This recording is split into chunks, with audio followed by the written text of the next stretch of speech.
Pemirsa, selanjutnya mari kita saksikan informasi seputar beragam dinamika perekonomian nasional, mulai dari kebijakan pemerintah hingga ekonomi kerakyatan yang telah kami rangkum dalam Ekonomi Merah Putih. Berikut informasi untuk Anda.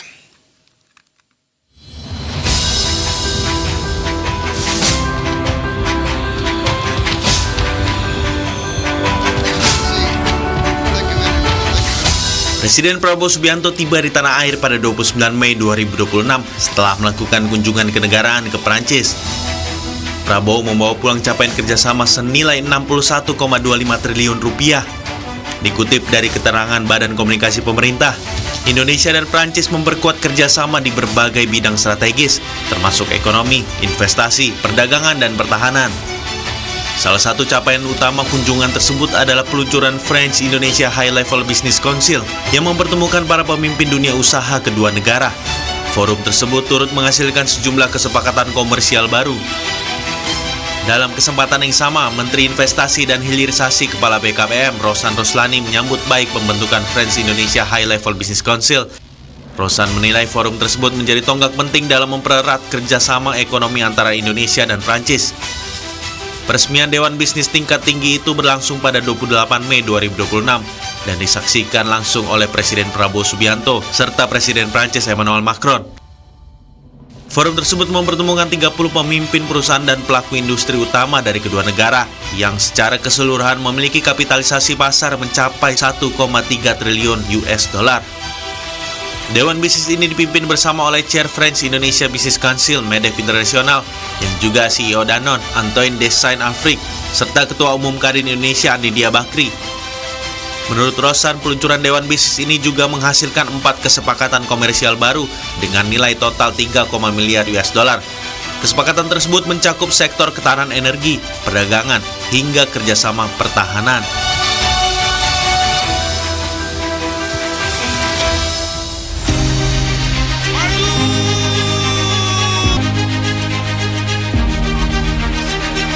Presiden Prabowo Subianto menegaskan pemerintah berkomitmen menerapkan kebijakan yang berlandaskan nilai-nilai Pancasila demi menciptakan kesejahteraan masyarakat yang adil dan inklusif. Salah satunya melalui kebijakan ekspor sumber daya alam satu pintu melalui BUMN. Pernyataan terbaru ini disampaikan Presiden Prabowo saat memberikan amanat dalam upacara peringatan Hari Lahir Pancasila di Gedung Pancasila, Kementerian Luar Negeri, Jakarta pada Senin kemarin. Sang kepala negara menilai salah satu tantangan terbesar Indonesia saat ini adalah memastikan sistem ekonomi berjalan sesuai dengan nilai-nilai Pancasila.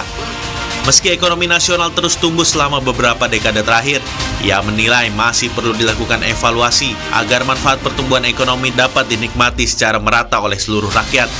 Prabowo pun menyoroti besarnya kekayaan sumber daya alam yang dimiliki Indonesia, namun ia mengakui bahwa selama bertahun-tahun kekayaan alam Indonesia belum sepenuhnya memberikan manfaat optimal bagi rakyat. Sudah terlalu lama sebagian keuntungan dari sumber daya alam mengalir ke luar negeri dan tidak tinggal di Ibu Pertiwi. Karena itu, pemerintah menentukan ekspor sumber daya alam satu pintu. Kita juga harus melakukan investasi besar di bidang industrialisasi berdasarkan hilirisasi. Kita harus memperkuat pengelolaan devisa hasil ekspor dan memastikan bahwa kekayaan Indonesia memberi manfaat sebesar-besarnya kepada seluruh rakyat Indonesia.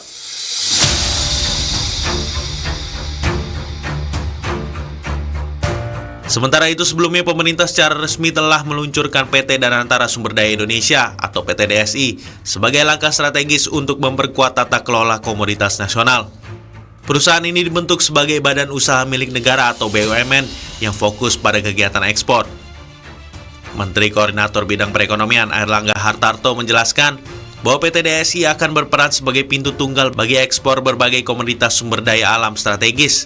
Langkah ini diambil untuk memastikan pengelolaan kekayaan alam Indonesia dilakukan secara lebih terintegrasi dan memberikan dampak ekonomi yang maksimal.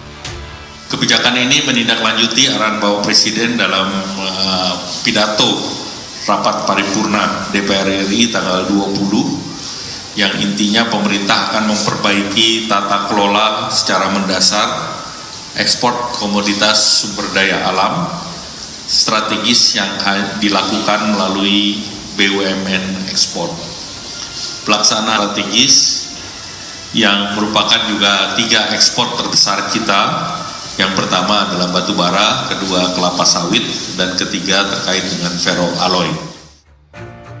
Pemerintah juga memastikan kebijakan ekspor satu pintu melalui PT dan Antara Sumber Daya Indonesia ini tidak akan menghambat agenda hilirisasi nikel dan pengembangan ekosistem kendaraan listrik atau electric vehicle.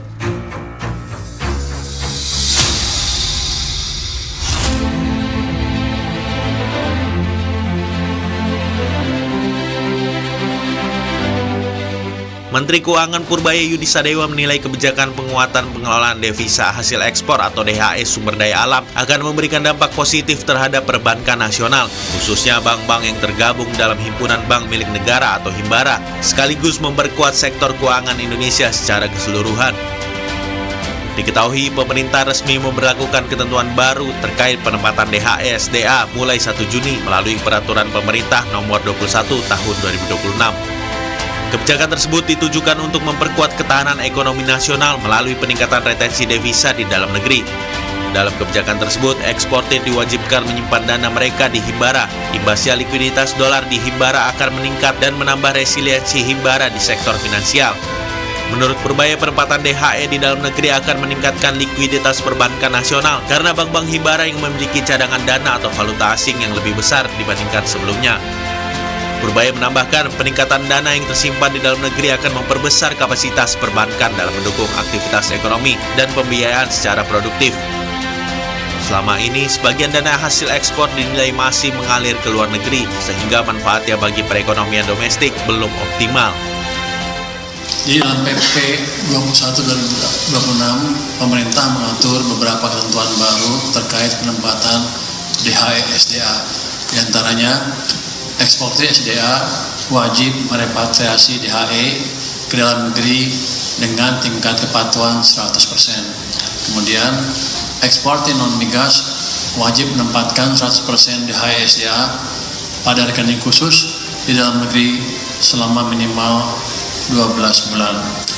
Eksportir migas wajib menempatkan minimal 30% DHE SDA selama paling sedikit 3 bulan. Penempatan DHE SDA diwajibkan melalui Bank Himbara.